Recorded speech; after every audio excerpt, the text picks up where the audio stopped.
Bienvenue dans le podcast de Ferrari. Si tu ne les connais pas, c'est le petit barbu qui gesticule les bras sans arrêt. Grossier, insolent et vulgaire, il essaye chaque mercredi d'apporter des éléments de réponse à une question. Alors, éloigne tes enfants, installe-toi confortablement, prends un petit café et déguste. Salutations, nobles pêcheurs. Alors nous voilà partis et embarqués avec un nouveau podcast, nouvelle question, cette fois-ci posée par une personne âgée. Il m'a posé tout un tas de questions sur le sport après 40 ans, à croire que c'est un réel traumatisme. Pour faire court, on y répondra plus tard, mais pour faire court, voilà, je ne dirais que deux mots. Attention, Antoine Guillon. Voilà, c'est l'exemple. Il suffit de se pencher sur la question pour voir qu'on peut réussir à... Attention, je dis deux autres mots, attention. Marco le mot. Hop là, c'est parti, là on est passé à 60 ans, c'est exceptionnel. Donc supplément articulation, néanmoins on va traiter un peu tout ça, on commence par ça. Quel supplément pour que tes articulations ne meurent pas et que tu ne te retrouves pas en fauteuil roulant? Ah, bonne question. Alors, déjà, ce podcast part d'une hypothèse. Attention, on est en cours de maths, on est en seconde. On va bientôt faire une conjecture. Hypothèse de départ. Ton alimentation est OK. Par-delà, ça veut dire que tu manges une dose de légumes extrêmement conséquente, minimum 250 grammes par repas. Ça, c'est si vraiment, comme moi, tu es petit et chétif. Après, bien sûr, bio, parce que si tu manges un légume qui n'est pas bio, au-delà d'attraper une saloperie avec le glyphosate, tu te passes de tout un tas de vitamines et minéraux qui sont totalement absents de l'agriculture industrielle intensive. Donc, minimum 250 grammes de légumes bio par repas, voilà, ça c'est l'hypothèse de base, donc tu manges ça, tu te limites aussi en gluten et en laitage, parce que même si tu n'as pas une saloperie d'intolérance, globalement c'est pas foufou. Et une fois que cette hypothèse est placée, là maintenant, à ce moment-là, une fois que ça c'est fait, nous allons passer au complément alimentaire, au supplément pour les articulations. Alors, on va commencer avec ce qui est cool, qui marche, et puis on terminera avec des trucs plus borderline, plus gouroutiques, plus exotiques, voilà. Donc commençons par le commencement. Je vais déjà citer comme de nombreuses fois le maître à penser, tu vois, celui qui publie, celui qui nous instruit à travers ses écrits, c'est Julien Vénesson. Donc plusieurs fois j'avais cité ses livres Nutrition de la force, qui est un petit peu la base, tu vois, c'est le premier qu'il a sorti, mais après l'homme a beaucoup affiné avec paléonutrition, il a écrit un livre qui pèse, bien sûr, qui pèse lourd, c'est Comment vaincre la sclérose en plaques, voilà, rien que ça, c'est avec un exemple, un vrai exemple en fait, qui met tout le monde en PLS. Et donc Julien, ce brave Julien Vénesson, que je vous invite à suivre sur sa page, a écrit un article extrêmement bien, extrêmement détaillé, complet. Alors forcément, il y a un petit peu de contenu, tu vois, il y a un petit peu de lecture. Donc l'imbécile moyen passera à côté. Maintenant, j'estime discuter avec des gens plutôt intelligents et sérieux. Donc un super article qui vous explique pourquoi il faut se supplémenter en glycine et en collagène. Alors, dans l'article, il explique aussi pour le débutant ce qu'est la glycine et le collagène. Je mets le lien de l'article dans la description du podcast, mais je vous en fais un bref résumé, parce que je suis un homme gentil. Glycine, collagène, en gros, c'est tout ce qui se trouve... tu vois un poulet. Quand tu manges un poulet, il est là, sur la table, il y a les os, il y a la peau, tu vois, les os sont reliés avec tout un tas de tendons, un truc, et quand tu le proposes à un enfant, et puis maintenant de plus en plus à un adulte, il répond sur un ton un petit peu capricieux et boudeur, moi je veux du blanc. Donc en fait, le mec ne mange que la partie un peu viande de la chose, et tout ce qui est os, tout ce qui est tendon, tout ce qui est... je sais même pas les noms que ça, la peau, tout ça, est totalement délaissé. Et en fait, c'est là qu'il y a la glycine et le collagène, et c'est là que, en fait, en mangeant ça, avant, les gens d'avant, tu vois, parce que maintenant tu peux manger ça sur un poulet, à moins qu'il soit bio fermier, laisse tomber, il n'y a rien du tout dedans, hein. Tu vois, tu prends un poulet à Carrefour, tu le fais cuire dans l'eau, tu le sors, la viande tombe des os. Donc c'est de la merde, donc ça ne marche pas. Mais admettons que tu aies accès à une poule fermière, toi qui as été élevé dehors, nourri avec des trucs pas trop vilains, bon, et ben elle est pleine de tout ça, tu vois, de glycine et de collagène. Alors là, tu prends la bête et tu manges tout, tu vois, tu bouffes la peau, tu ronges les os, tu vois, tu fais le somalien face au poulet, quoi, tu laisses rien. Et là, c'est bon. Problème, c'est qu'aujourd'hui, on ne le fait pas, on ne le fait plus, et si on le faisait, bah, bien souvent, on tombe sur une poule qui a été élevée n'importe comment, nourrie n'importe comment, et donc il y a pu. Et donc, il explique dans son article pourquoi et comment se supplémenter en glycine et collagène. Donc ça, en gros, si tu veux, c'est tout ce qui va te permettre de régénérer ton tissu, tu vois. Tout ce qui est tendon, etc., ça va accélérer leur régénération, leur guérison, leur ce que tu veux. C'est grossier, mais tu vois l'idée. Donc, passons. Ah si, juste un détail pour te les fournir, pour te les procurer, il n'en parle pas dans son article. Il dit simplement que globalement, il n'y a pas de forme de glycine qui prévale sur d'autres. Idem pour le collagène, à la limite, un collagène de moins bonne qualité, le seul problème, c'est qu'il se mélange pas très bien dans l'eau. Ça, c'est un problème dont on peut se passer facilement. Donc, voilà, tu peux les acheter. Alors moi, quand je prends des grosses quantités, tu vois, genre des pots de plusieurs kilos, parce que vive le stock, je les prends sur Nutrimuscle, et puis quand il en manque un tout petit bout pour partir en voyage, là, je prends sur MyProtein. Mais Nutrimuscle a quand même des tarifs beaucoup plus avantageux pour les achats groupés. Et je vous invite à acheter groupé et à en faire profiter plusieurs de vos amis coureurs ou simplement soucieux de leur santé. Alors on passe au deuxième truc, c'est les oméga 3. Donc là, c'est capital. C'est capital, bon ça va, on en a encore un peu dans l'alimentation, mais il y a un problème qui se pose, c'est par exemple, tu vas me dire, les oméga 3 on les trouve dans les sardines. C'est vrai, très très grosse source.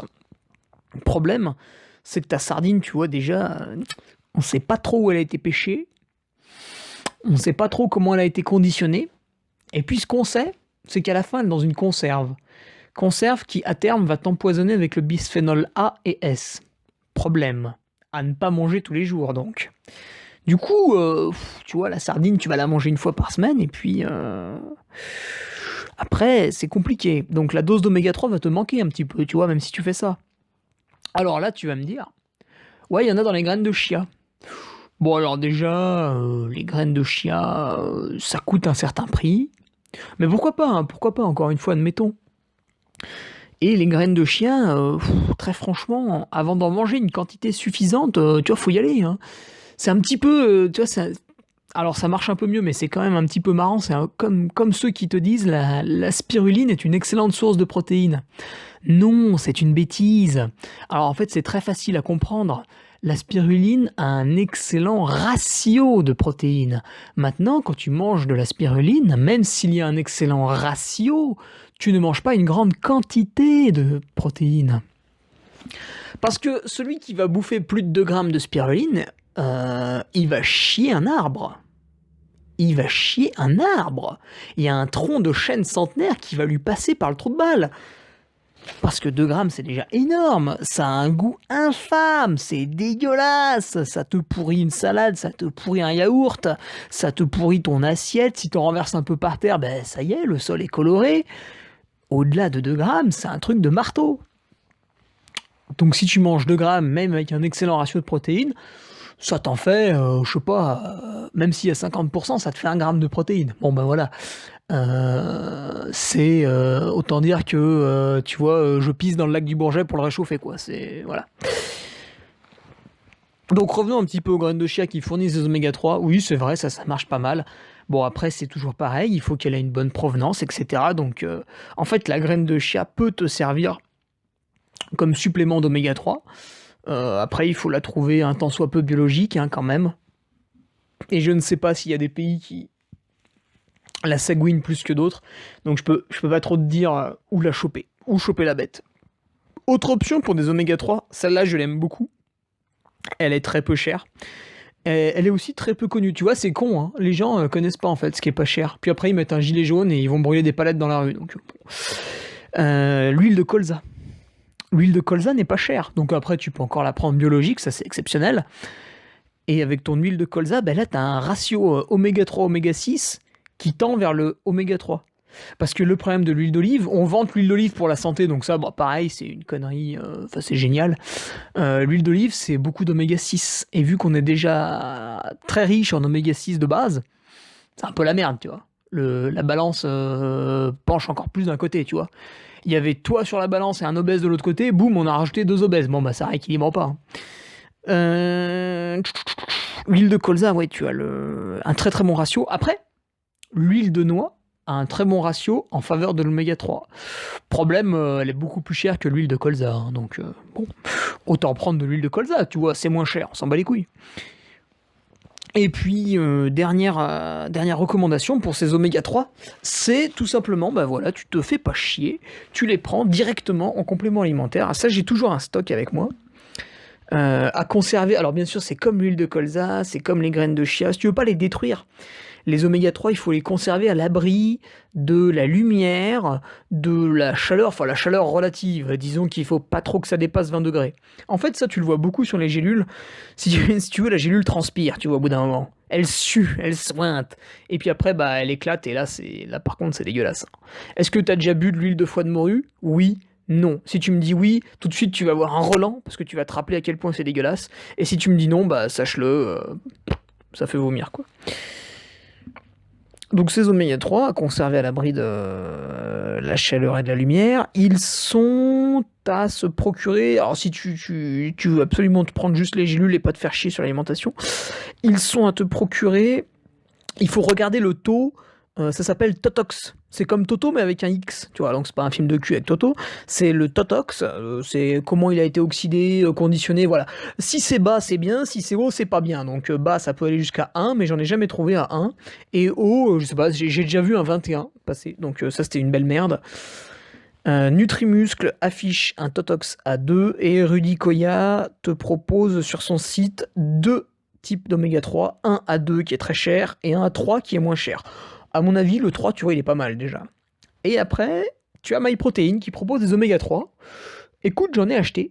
Le Totox n'est pas renseigné, donc on suppose qu'il est mauvais. Encore que, il faut se méfier, parce que MyProtein écoule tellement de produits que du coup, ils ont des tarifs sur tout, même sur la bonne qualité.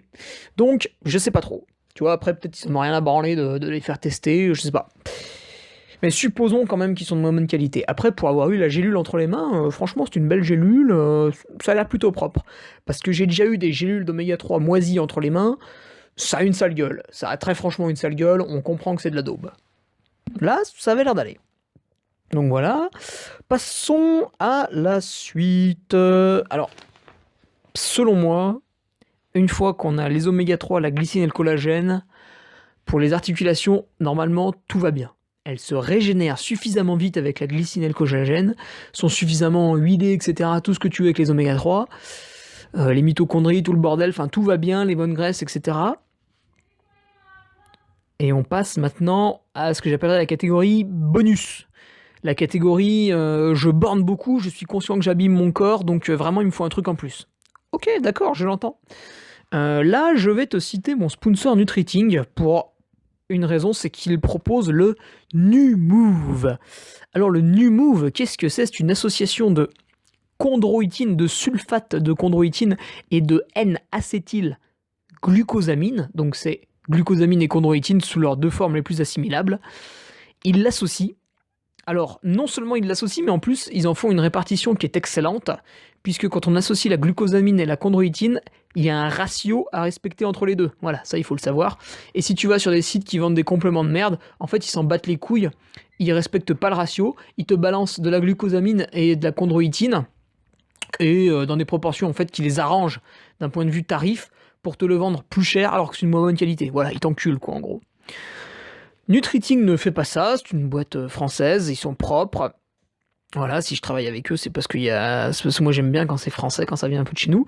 Et petit bonus avec, ils te balancent un peu d'Arpagophytum, c'est une plante, pareil, qui est régulièrement citée. Bon, selon moi, c'est pas foufou. Mais par contre, glucosamine, chondroïtine, c'est vrai que c'est quand même très souvent ce qui est utilisé pour refaire les cartilages. Après, voilà, c'est la catégorie bonus. Je pense que c'est la catégorie bonus quand on est déjà un peu abîmé, ou alors quand vraiment, vraiment on est large et qu'on veut vraiment être sur une grosse prévention. Après, je citerai aussi les vidéos YouTube de Jade Allègre. Jade Allègre, alors qu'est-ce qu'elle fait en fait? Elle, sa grande passion, c'est mettre les mains dans la boue, parce qu'elle va te parler d'argile verte, mais pas seulement, aussi d'autres types d'argile, mais bon, on s'en bat les steaks pour ce podcast, des autres types d'argile. Jade Allègre, en fait, c'est celle qui... alors, je ne le fais plus en ce moment, tiens d'ailleurs, mais c'est celle qui m'a fait boire de l'argile verte, en fait. Donc, c'est-à-dire que je prends un verre d'eau, tu vois, un verre d'eau minérale, et puis je balance une cuillère d'argile verte. Alors, forcément, il faut pas la prendre concassée, parce que sinon, ça se transformera jamais. Il faut la prendre surfine, tu vois, très, très bien moulue, pour qu'elle se mélange à l'eau, et tu laisses reposer une nuit, et après, ça se boit très, très bien, en fait. T'as un petit peu l'impression de boire du plâtre, mais c'est cool. Et passer ce détail, bah, c'est censé te purifier, etc. Écoute, ça, vraiment, ça coûte Zobi Walou. Et voilà. Après, on a aussi des compléments de curcuma. Alors, si t'en écoutes certains, le curcuma, c'est ce qui fait que t'auras jamais aucune inflammation. Donc là, bien sûr, on est sur un solo de flûte. Tu vois, là, on est sur un opéra avec 30 flûtistes, voilà, qui te racontent un peu de la merde. Alors après, sur les chefs raconteurs de merde, vont te dire que voilà, il faut le mélanger à du poivre noir. Néanmoins, bah écoute, il y a tout un tas de littérature scientifique qui montre que finalement voilà, c'est pas foufou, hein, l'assimilation, c'est léger, léger, léger. Alors, en disant ça, je me tire un peu une balle dans le pied parce que Nutriting propose son petit complément curcuma, tu vois. Moi, je ne l'ai pas. Après, tu vois, les gens sont quand même assez partagés hein, dessus. Moi, j'estime que j'en ai pas le besoin. Maintenant, va voir sur leur site, en fait, ils ont mis tout un tas d'articles qui tranchent un peu, tu vois, curcuma et poivre noir, pourquoi oui, pourquoi non. Donc sur le site de Nutriting, pareil, je mets le lien dans la description. Pour retomber sur les articles, alors je crois que c'est l'excellent nutritionniste Laurent Buller qui les écrit. Ça permet de se faire son point de vue. Est-ce que j'en ai besoin? Est-ce que ça rentre dans mon budget? Est-ce que ceci? Est-ce que cela? Voilà, ça je te laisse voir. Et puis concluons avec une petite partie homéopathie, voilà la petite partie tafiole du podcast. Non, je plaisante, mais partie un petit peu sombre, un petit peu sournoise à traiter, à voler, à survoler, à voler parce que ça coûte cher, remarque. Est-ce que l'homéopathie se prend régulièrement? Tu vois, c'est une question parce que autant la glycine, le collagène et les oméga 3, si tu lis ce que je propose là dans la description, tu vas vite comprendre que en fait on en manque tout le temps et qu'il ne s'agit pas du tout d'une cure, mais de combler un manque.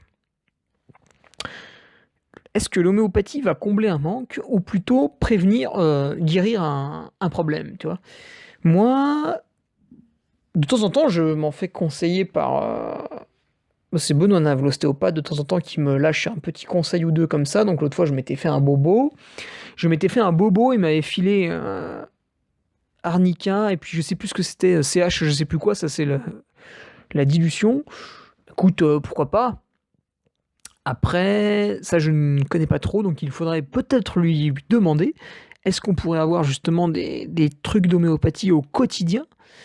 Ou est-ce que c'est uniquement valable peut-être en prévention, peut-être en guérison? Voilà, ça c'est... Je ne sais pas si on peut vraiment le mettre dans la catégorie supplément ou complément alimentaire, parce que, tu vois, par exemple, l'arnica, sauf erreur de ma part, ça ne se trouve pas trop dans l'alimentation.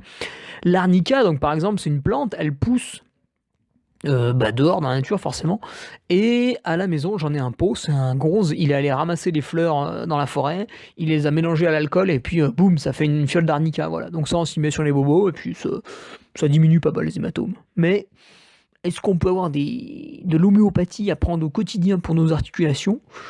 Je ne sais pas, ça je ne sais pas. Donc culturez-moi, orientez-moi vers une source de savoir là-dessus et on est parti. Voilà, sur ce, je te laisse, podcast rapide, efficace, tu vois, lourd, léger, mais à la fois professionnel. Et on est sur un format en dessous de 20 minutes, donc t'as vu, c'est court aujourd'hui. C'est court. Allez, à bientôt, bonne fête, tout ça, des bisous, paix sur terre. Épisode terminé. Il est disponible sur YouTube, SoundCloud et Facebook.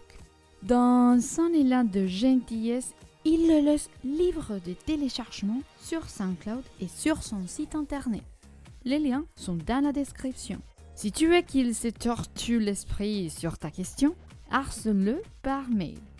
hugo.ferrari@laposte.net. À mercredi prochain.